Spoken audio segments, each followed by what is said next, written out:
Chapter 1. A Broken Dream. Doja Cat never expected to find herself lying in a cold, sterile hospital bed, the sharp pain of a broken leg pulsing through her body. She had always been strong, resilient, someone who kept going no matter what. From the highs of a glittering music career to the lows of facing personal battles, she'd made it through it all. But now, as she lay on that thin hospital mattress, her small frame sinking into its warm material, the physical ache of her injury seemed to mock her. Her leg throbbed, each pulse of pain synchronizing with the frantic beat of her heart. The pain felt like a storm building in her, spreading from her ankle to her thigh and even up to her chest. Her hand gripped the side rail of the bed, fingers curled tightly around the cold metal. She tried to hold onto the strength that had always defined her, but it was hard to keep it up. Everything felt different this time, vulnerable, and she hated it. She was no stranger to pain, after all.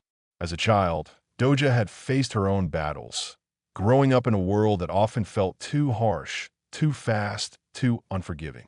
But none of that prepared her for this moment. None of it prepared her for the loneliness that wrapped around her in that sterile room. She glanced up, her tired eyes flicking to the white walls surrounding her. The fluorescent lights overhead flickered, buzzing incessantly, like an unwelcome reminder that she was far from the bright lights of her career, far from the world she once ruled. The walls felt suffocating, almost as though they were closing in around her, trapping her in this moment of weakness. Her breath hitched as she tried to ignore the sting in her eyes. Her fingers tightened around the bed rail, nails digging into the metal, but it didn't help. She needed someone, anyone, to see her, to walk into that room and acknowledge her pain, to treat her like she mattered. Minutes stretched into hours. The door, which seemed to mock her with its silence, remained closed. She blinked hard, forcing back the tears that threatened to spill. She was tough, after all, but in that moment, the loneliness gnawed at her. She didn't want to be strong right now. She didn't want to be the person who always kept it together. She just wanted to be taken care of, for someone to care. When the door finally creaked open, she turned her head, hoping to see someone who might offer the comfort she so desperately needed. But when she saw the nurse standing there, all her hopes seemed to crumble. The nurse barely glanced at her, her eyes cold, calculating. A clipboard was gripped tightly in one hand, a pen in the other, as though Doja's suffering was just another item on her to-do list. There was no sympathy, no compassion, just a fleeting look that barely acknowledged Doja's existence. Doja swallowed, trying to find her voice. She wanted to explain, to say that she was in pain, that this wasn't just some random fall. It was a real injury, something that needed attention. But the nurse didn't even give her a chance to speak. So what happened this time? The nurse's voice was flat, dripping with disdain, like Doja's presence was an inconvenience she was forced to tolerate. Did you get yourself into trouble again? The words cut through Doja's thoughts like a knife. Her heart raced. Her throat tightened. Was that how she was seen? As nothing more than a nuisance? A problem to be dealt with and moved on from? Doja opened her mouth, but nothing came out. The humiliation weighed heavily on her chest. She wanted to explain that she'd fallen while trying to reach for something at home, that it was an accident. But the words stuck in her throat, tangled in a web of hurt and frustration.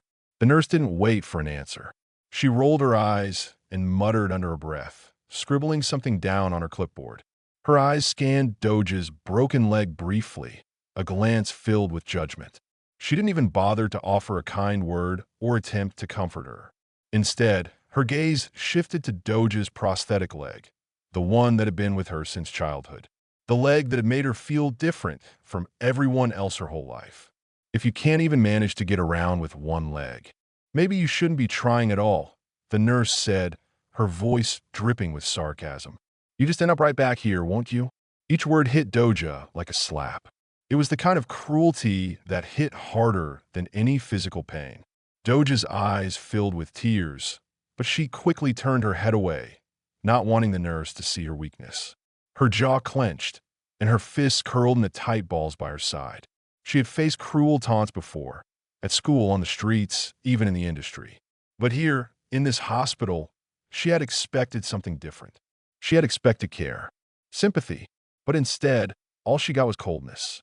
Her fingers hovered over the call button, that small sliver of hope that maybe, just maybe, pressing it would bring someone, anyone who might show her kindness. But the nurse noticed, her gaze sharp and dismissive. "What's the point of that button, huh?" The nurse sneered. "No one's going to come running just because you press it." Doja's hand trembled as she pulled it away. It felt pointless, like everything else in that room.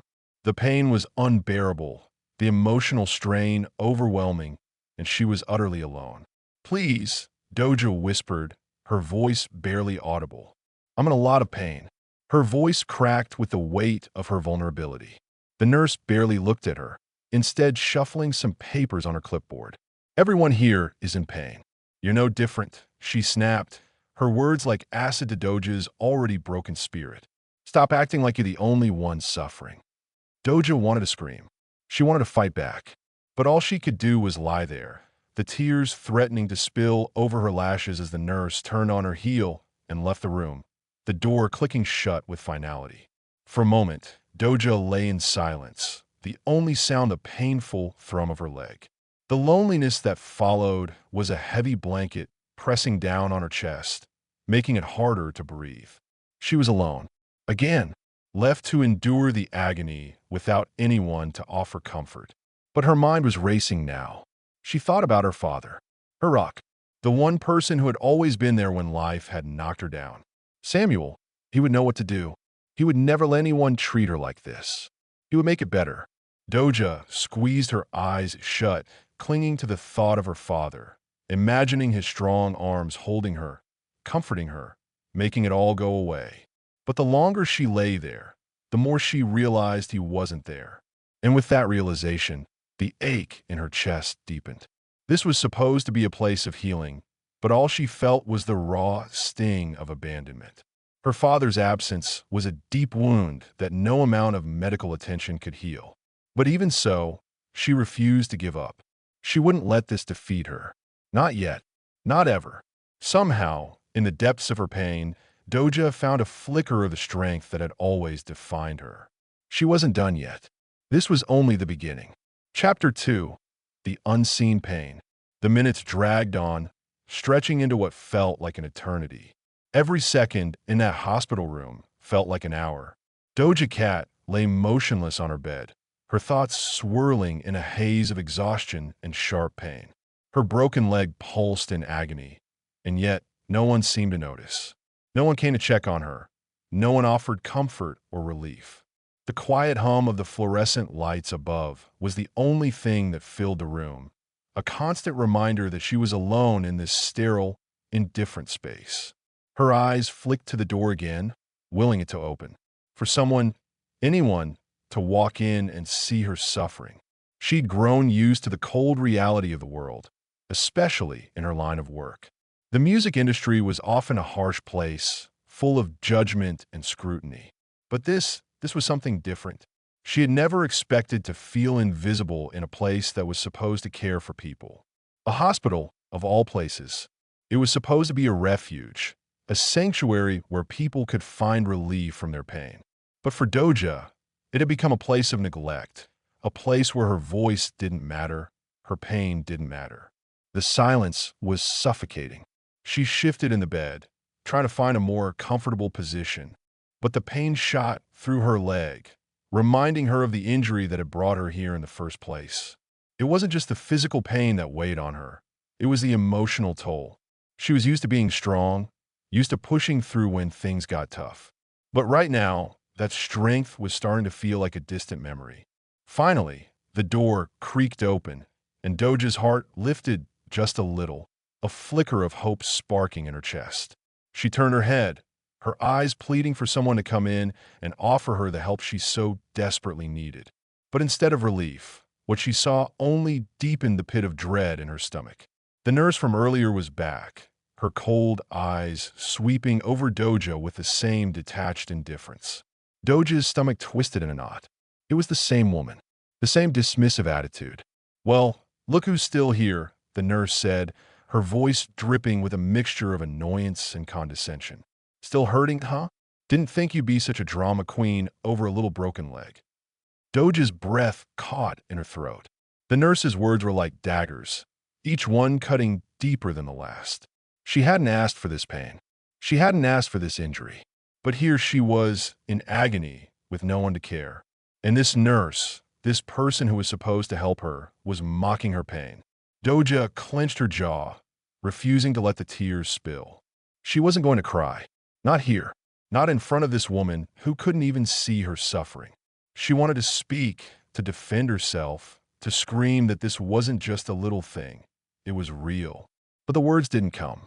The hurt was too much, the humiliation too deep. The nurse didn't wait for a response.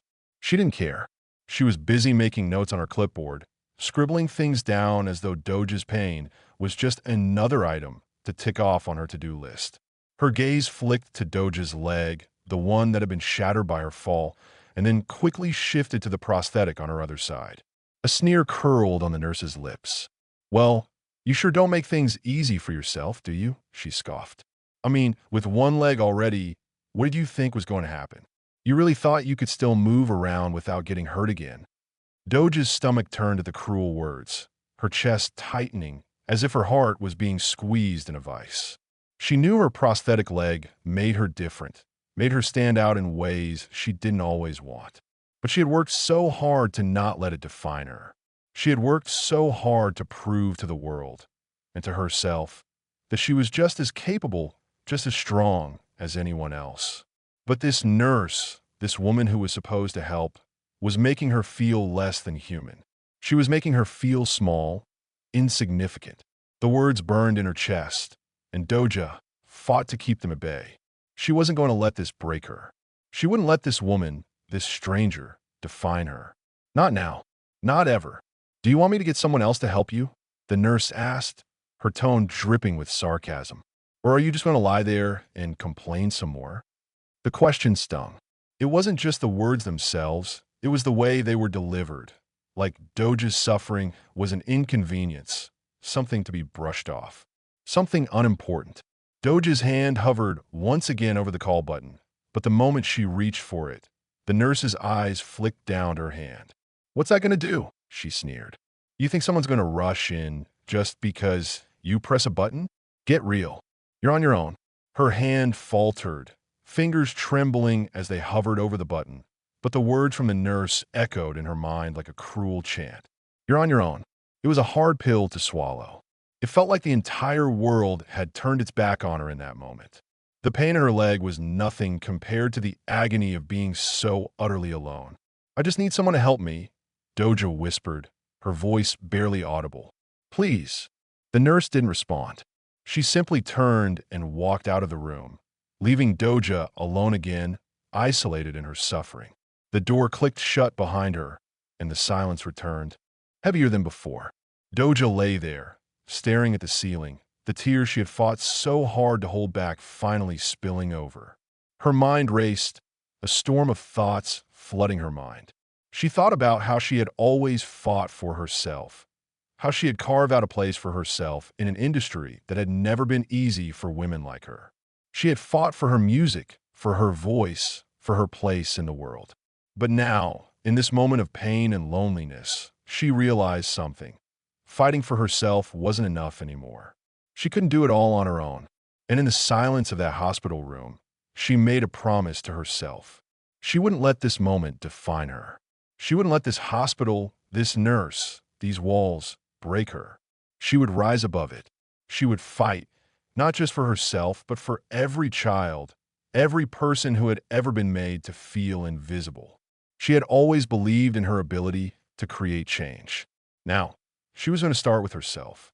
The pain might have been real, but it wouldn't be her downfall. It was just the beginning of something much bigger. No one would ever make her feel small again. Chapter 3, Rising Tide. Doja Cat had always been able to weather storms. Whether it was a chaotic studio session, an internet scandal, or the late-night loneliness that came with fame, she'd fought through it all. But the pain in her leg, the humiliation she'd just endured, felt different. It wasn't just the physical ache, though that alone was enough to bring anyone to their knees. It was the emotional weight that felt like it was pressing down on her chest, suffocating her. The isolation, the feeling that for the first time in her life, she was helpless. She closed her eyes, leaning her head back against the cold hospital pillow, willing herself to think of something, anything, that could pull her out of this downward spiral. Her mind, however, kept returning to one thing: her father. Samuel Catt. Strong, unshakable Samuel. Her father had been there for her since the day she was born. He'd held her when she cried, celebrated her victories, and helped her stand tall in the face of criticism. But right now, the thing that gave her a sliver of hope was the thought of him walking through that door. She could almost hear his voice in her head. Don't let them treat you like this. Don't let anyone tell you you're not worth the effort. She squeezed her eyes shut tighter. Her father's presence was a comfort she longed for right now, the one thing that felt certain in the sea of chaos. She had fought, but now the fight felt too big for her alone. It wasn't long before the door to her room creaked open again. This time, Doja's heart didn't just flutter with hope. It soared. She turned her head quickly, her pulse racing in anticipation, and there he was. Samuel Catt stood in the doorway. A look of concern etched deeply into his features. His usual calm and composed demeanor was replaced by a fierce protectiveness that made Doja's heart ache with relief. His eyes searched the room, landing on her fragile form in the bed, and for a moment, there was nothing but a shared silence between them, one filled with unspoken understanding. "Dad." Doja's voice cracked as she spoke, barely a whisper, her pain, her frustration, all of it spilling into that one word. Without another second wasted, Samuel crossed the room quickly, his strong hands reaching out to her, pulling her into his embrace. His warmth was like a shield, wrapping around her, and in that moment, she didn't feel alone anymore. "I'm here, baby," he whispered in her ear. His voice was low, comforting, as if to reassure her that everything would be okay. "I'm so sorry you're going through this." Doja clung to him, feeling the familiar strength of his embrace, the steady rhythm of his heartbeat beneath her ear. She hadn't realized how badly she needed this moment, how badly she needed her father until now. But there was something else too, something brewing in the back of her mind. She had seen her father fight before, seen him push back against every obstacle that had tried to stand in his way. And now, it was her turn to see him fight for her. Samuel stepped back, his hands gently cupping Doja's face as he looked into her eyes. The concern in his gaze deepened as he took in her condition, the bruises on her leg, the evident pain in her face. His jaw tightened, and Doja saw something shift in him, something that made her blood run hot with both gratitude and fire. "Doja," he said, his voice steady now, but with an undercurrent of something fierce. "This stops now. No more of this. I don't care what it takes. You're not going to be treated like this again. Not by anyone." Doja's heart pounded in her chest. It was the first time she had heard her father speak with such certainty about something that wasn't just about her success or happiness. It was about her well-being. His words cut through the fog of despair that had settled around her, and a sense of empowerment began to grow in her. He was going to make it right. He would make sure she didn't have to suffer in silence. "Dad," she began, her voice stronger now, emboldened by the determination in his. "I don't want this to be just about me. This is bigger than just what happened to me. What about the kids who don't have someone to stand up for them? The kids who are forgotten in hospitals like I was today? I don't want to be another forgotten patient." Samuel's eyes softened, and for a moment, he looked almost surprised by the fierceness of her words. He had always known his daughter was strong, but this was something different. This was her turning her pain into purpose, just like she had done with every other challenge in her life. "You're right," he said softly, his hand resting on her shoulder. "We're not going to let this slide. We're going to do something about this. For you. For all the other kids who are treated like they don't matter. This ends now, Doja." Her heart skipped a beat at the gravity of his words. He wasn't just talking about her recovery.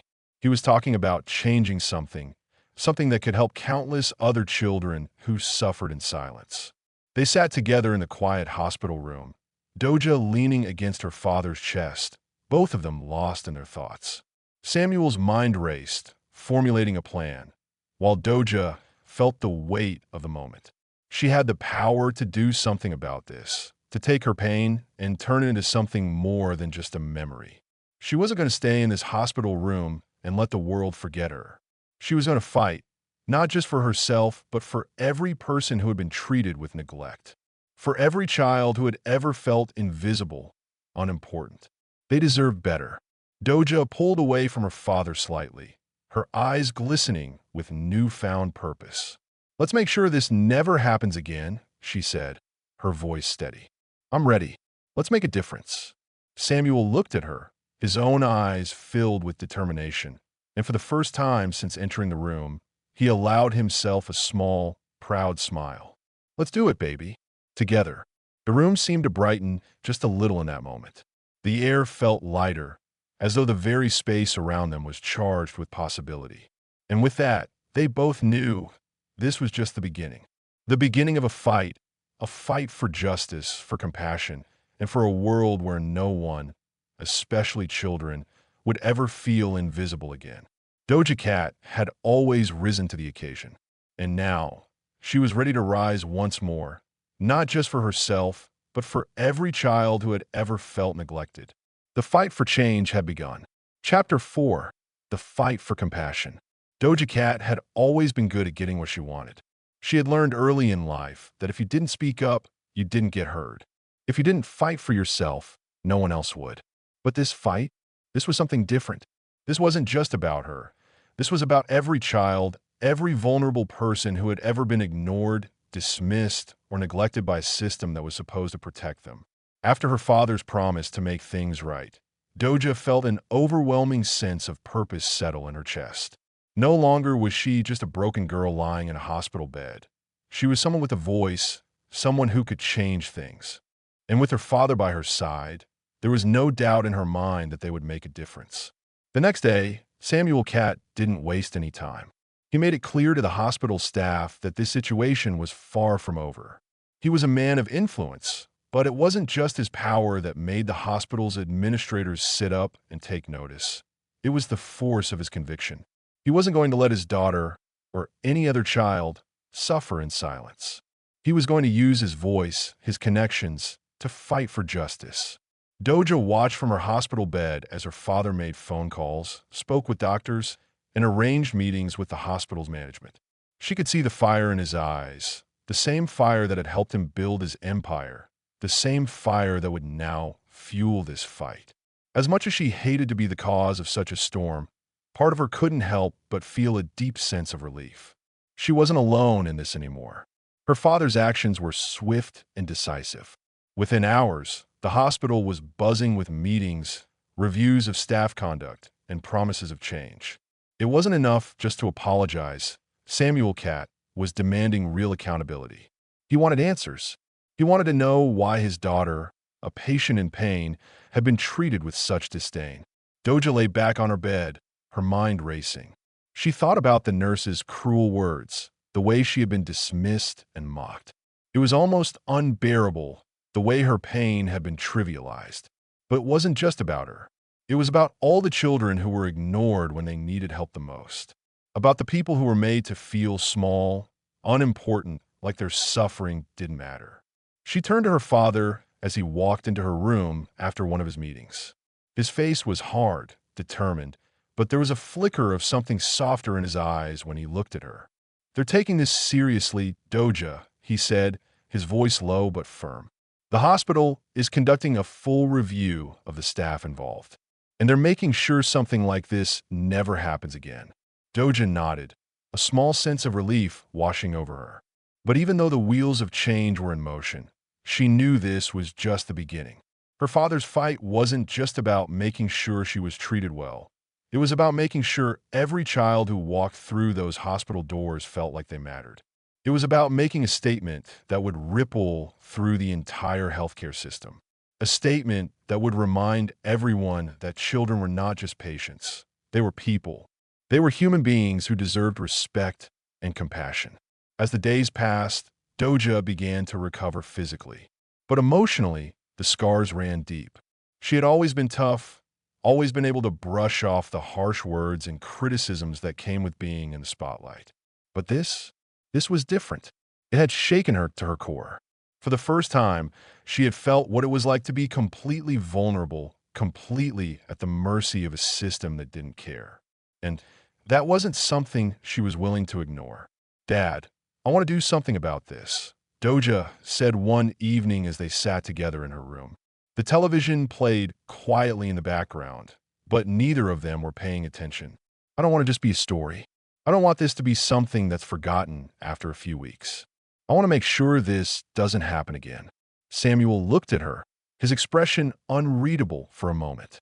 Then his eyes softened. "What do you want to do, baby?" "I want to start something," she said, her voice growing more confident. "A foundation. Something that fights for children's rights in healthcare.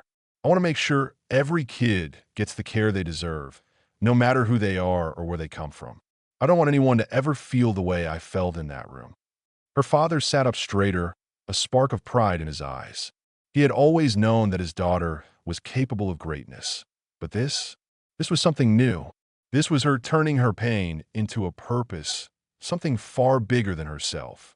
"That's a great idea," he said, his voice thick with emotion. "We'll do it. Doja, I'll help you. We'll make sure every child gets the care they deserve." In that moment, something inside Doja clicked. The idea, the dream that had been floating in her mind for days, finally felt like it was becoming real. She wasn't just going to heal from this injury. She was going to change the world around her. Together, they began brainstorming. They discussed the logistics, what the foundation would do, how it would operate, who they needed to speak to. Samuel helped connect her with advocacy groups and legal experts. They began planning events, building awareness, and reaching out to people who could help them make a real difference. It wasn't just about raising money. It was about creating a movement that would bring attention to the systemic issues in healthcare, particularly when it came to children. A movement that would ensure that no child would ever feel neglected or invisible again. The more Doja thought about it, the more it fueled her. Every time she thought about how she had been treated, every cruel word, every dismissive gesture, it made her even more determined to make sure it never happened again. She wasn't going to let this be a lesson learned in silence. She was going to scream it from the rooftops until every person in that hospital and every person who worked in healthcare knew that children deserved respect, that they were not just a diagnosis, not just a body in a bed, but human beings who had a voice, who had needs, who had dreams. She would fight for them, and the fight for compassion, for justice, had only just begun. Chapter 5. Legacy of Compassion. It had been weeks since Doja Cat had first been admitted to that cold, sterile hospital room. The physical pain in her leg had started to fade, but the emotional weight of the experience lingered. What had started as an unimaginable personal ordeal had transformed into a mission to ensure that no child ever felt neglected or invisible in a hospital again. And with each passing day, she felt the momentum building. Doja had always been determined, but now she was more focused than ever. The vision for her foundation began to take shape, and it wasn't just a small initiative. It was something much bigger. It was a movement that would challenge the entire healthcare system, demanding more compassion, more respect, and more accountability for how children were treated. Samuel Cat, her father, had been by her side every step of the way. He was her rock, her unwavering supporter, but this was Doja's fight. She had been the one to push for change. She had been the one to stand up and say enough. Together, they gathered a team of lawyers, advocates, and healthcare professionals who share their vision. They began planning events, contacting hospitals, and reaching out to lawmakers. The Camila Foundation, named in honor of her strength and resilience, was born. Doja had always had a strong presence in the music industry, but now her platform was about to serve a greater purpose. She used her fame, her voice, and her influence to raise awareness. Social media posts, interviews, and partnerships with advocacy groups became the foundation's lifeblood, spreading the message that every child deserved compassionate care, regardless of their background or circumstances. One morning, Samuel sat across from Doja at the kitchen table, a pile of papers and proposals scattered between them. The foundation was growing, and it was clear that this was going to take time, real hard work. "We've got the ball rolling," Samuel said, his voice filled with pride. "But we need to make sure that it doesn't stop here. We need to keep pushing. We need to make sure we're reaching the people who need us most, the kids, the families, the communities who feel forgotten." Doja nodded, her eyes fixed on the papers in front of her, but her mind was racing. She had always been a dreamer, someone who could see the bigger picture even when the details were blurry. But now, the details were coming into focus. The foundation would not just be about raising money or awareness. It would be about changing the way healthcare workers interacted with patients. It would be about training doctors, nurses, and staff to treat children with empathy, to see them not just as cases, but as human beings with needs and feelings. She thought back to that night in the hospital when she had felt so helpless. The nurse's cruel words echoed in her mind, and the memory of being ignored and dismissed stung. But now, she could see that pain was no longer just her burden. It was a fire that had ignited a movement, a cause that would fight for every child who had ever been made to feel invisible. "Let's bring in some experts," Doja said, her voice steady, her eyes bright with determination. "We need to create programs that will actually change the way things are done. We need to ensure that healthcare workers understand what it means to treat a child with dignity." Samuel raised an eyebrow, impressed by her resolve. "I like the way you're thinking. We can get the best in the field, psychologists, child development experts, pediatric nurses. We'll make this something that hospitals can't ignore." And that's exactly what they did. They worked tirelessly, organizing workshops, training sessions, and meetings with healthcare professionals. The Camila Foundation's first campaign focused on the heart of care, a series of interactive training programs designed to teach hospital staff how to approach pediatric patients with sensitivity and compassion. The programs emphasized emotional care, the importance of communication, and understanding the unique needs of children. It wasn't just about fixing broken bones.